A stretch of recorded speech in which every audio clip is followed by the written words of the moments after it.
The global energy transition and digitalization wave are reshaping the power industry.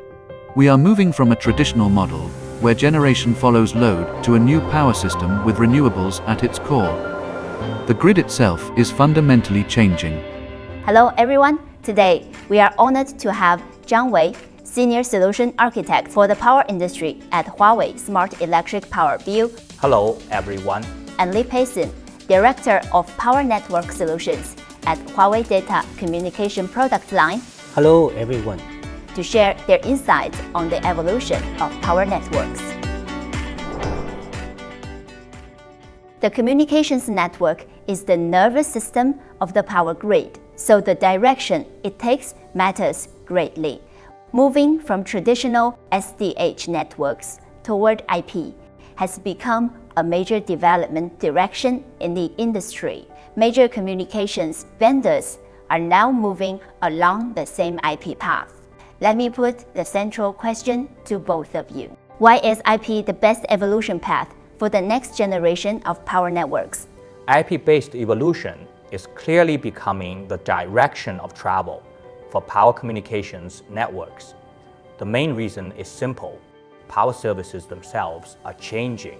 First, new services are creating challenges in both bandwidth and flexibility.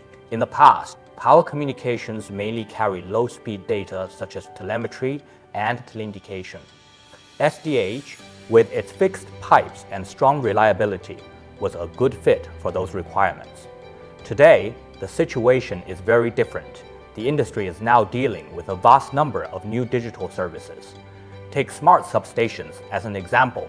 For smart substations to operate with fewer or no on-site personnel, they need to deploy high-definition video inspection. These services drive an exponential increase in bandwidth demand, and their traffic can be highly bursty. Traditional SDH is circuit switched with bandwidth allocated in a rigid way. That makes it difficult to accommodate bursty and diverse data traffic. Put simply, SDH gives you fixed lanes, while modern data traffic behaves more like a tide. It rises and falls. SDH cannot adjust those lanes dynamically, which can leave resources underutilized. Another urgent need is to carry diverse services over a unified transport network. On one side are production control services, such as relay protection and scatter dispatching, which demand extremely low latency and high reliability. On the other are management services, such as video conferencing and office automation, which require far more bandwidth. Traditionally, these services were carried separately over multiple physical networks, including SDH, MSTP, and dark fiber, that made the architecture complex and drove up both capital and operating costs. Today, many service systems are already IP-based, and Ethernet interfaces are widely available on the field equipment.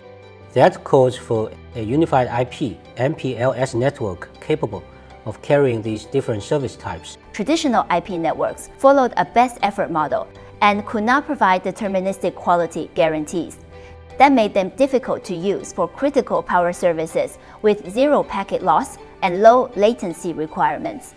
So what has changed? How can modern IP technologies meet the requirements of critical power services? In power transmission and transformation scenarios, services such as relay protection, remote grid control, and fault recording have zero tolerance for transmission errors. Even small delays or fluctuations may affect the safe and stable operation of the grid. The network therefore needs tightly controlled latency and consistently stable transmission. IPv6 Plus combines the reliability of SDH with the flexibility of IP. On one hand, the hard pipe technology isolates service resources and provides deterministic assurance. Think of relay protection traffic on an ordinary IP network. It is like driving on a public road where different vehicles share the same lanes and congestion can build up. That is where flex hard slicing comes in.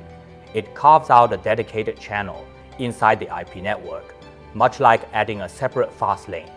This gives relay protection traffic isolated bandwidth. Similar to the isolation once provided by SDH time slots, relay protection traffic receives reserved bandwidth and no longer competes with other traffic. This prevents congestion and delay caused by resource contention. IP also supports statistical multiplexing. Intelligent scheduling lets the network allocate bandwidth more flexibly and use it more efficiently. On one physical network, we can assign a high bandwidth channel to video traffic and a low latency channel to dispatching traffic. One network can then carry multiple service types to make better use of the available resources. So modern IP networks can now ensure deterministic transport. But deterministic performance is only part of the picture. Reliability is just as important in a power system. A fiber cut along an outdoor transmission route, for example, can put grid operations at risk. What technologies can meet such demanding reliability requirements? Reliability is the lifeline of power communications. There is no room for compromise. Our multipath lossless protection sends key relay protection data simultaneously over multiple independent physical paths. At the receiving end, the best available copy is selected. Conventional protection can handle only a single fiber cut. Our design can withstand multiple cuts and supports up to a 1+3 path configuration using quad feed and selective receiving. This raises relay protection service reliability from 99.99% to 99.99999%. In complex environments such as long-distance transmission and fault-prone substations, in mountainous areas, such reliability helps minimize operational risks. As the grid becomes more complex, does network OM become a headache as well? Yes, it is a very common problem. Tracking down intermittent packet loss can feel like looking for a needle in a haystack.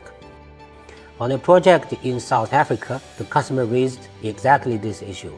Troubleshooting on the live network relied on observing packet loss in the service. After adopting our solution, the customer used the in-band flow measurement technology, IFIT, to troubleshoot based on service status. It was live using GPS on the data, allowing the team to pinpoint where packet loss occurred.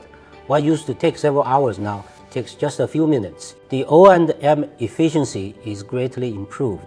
There is one final, very practical issue. To control investment, customers want their networks to support both legacy and new services. Do we have a solution to this? In the past, two separate networks were built to support legacy and new services. This resulted in high costs and complex operations. Our converged transport solution fully addresses that issue. The Huawei Xinghe Intelligent Router includes a built-in PCM subcard for traditional low-speed services such as relay protection, SCADA, and dispatch voice. It also provides high-speed interfaces from 10GE to 400GE for new services such as high-definition inspection and data backhaul. This allows one IP-based network to carry both legacy and new services, reducing costs and simplifying operations. Thank you both for your insights. You have clearly explained why IP can become the best evolution path for power networks and how it addresses key challenges in bandwidth, reliability, and in operations. In the next episode, we will look more closely at why IP networks can carry OT services with extremely demanding real-time requirements. Thanks for watching. See you next time.